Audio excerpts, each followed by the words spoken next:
After the recent landmark order from Supreme Court, unmarried women can now apply for the National Defense Academy and Naval Academy examinations, according to a statement released by the Union Public Service Commission or UPSC on Friday. Here on this channel, our motto is to take up ongoing issues, analyze the different perspectives so we can understand the matter properly before making a point of view. The court was hearing Advocate Kush Kalra's appeal for the court to intervene in order to let eligible women candidates to take the NDA exam. The government initially justified its decision to limit NDA candidates to solely men as a matter of policy, but the court refused to accept this. Following that, the government agreed to allow women to run for the NDA, but requested time until May 2022 to make the required provisions. Women can take the entrance exam in April to May 2022 and enter the academy in January 2023, according to the government. However, the Supreme Court ruled that the authorities cannot order the ambitious women to forego the impending November exam. It will be difficult for us to accept that attitude, given that women's aspirations have risen as a result of the order, albeit subject to the petition's eventual decision.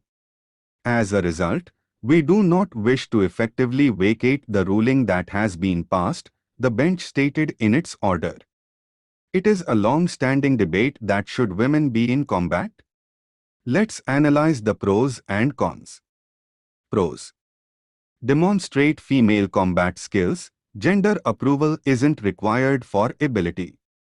Women are more mentally robust than men, and hence better able to deal with stress, according to science. Women can be very well trained when it comes to physical power. Another point that people currently overlook is that we live in the 21st century, and conflicts are no longer necessarily waged with swords and firearms.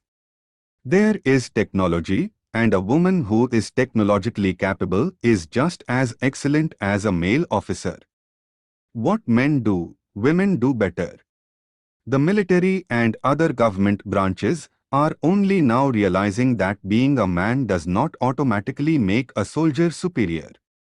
Women who want to show that they are just as capable in war as males might enjoy serving in the military, despite the physical and mental strain it takes. Provides a consistent recruiting flow at a time when military service is no longer mandatory and recruitment is becoming increasingly difficult. Any woman who wishes to serve should be welcomed rather than turned away. Furthermore, there is a certain benefit to having personnel of both genders in the military. A large population of them means that a country's military is always prepared for anything. Cons.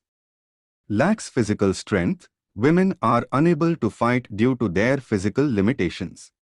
This is a popular justification for women being denied combat jobs.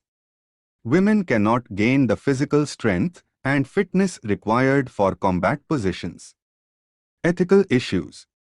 There have been reports of female military personnel being sexually abused by their peers. Though the army takes stern and severe measures against such criminals, things could get even worse if they are caught and subjected to the enemy cruelties. Mindset and family balance. Such a move might not be acceptable, especially in a country like India, where men are largely from peasants and have trouble accepting orders from women. Pregnancy, as well as the inability to strike a balance between home and job, could be severe issues for women in combat roles. Returning to service after delivering birth may have an impact on their performance.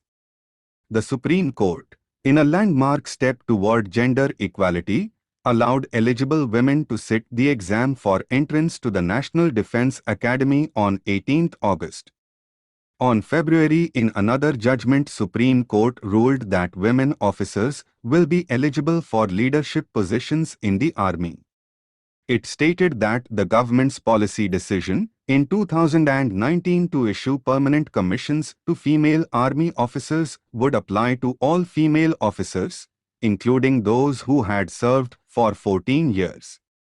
In the Army Service Courts, Ordnance, Education Courts, Judge Advocate General, Engineers, Signals, Intelligence, and Electrical and Mechanical Engineering, women can now be full colonels and above.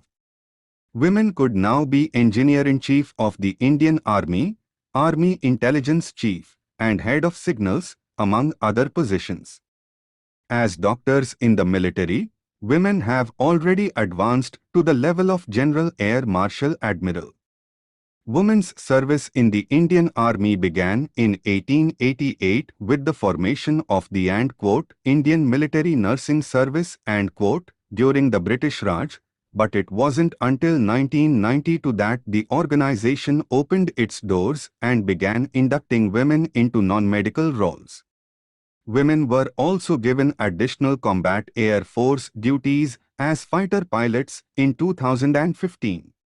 Despite these advancements, women in the Indian Armed Forces, who make up 3% of the army, are still not permitted to participate in active combat.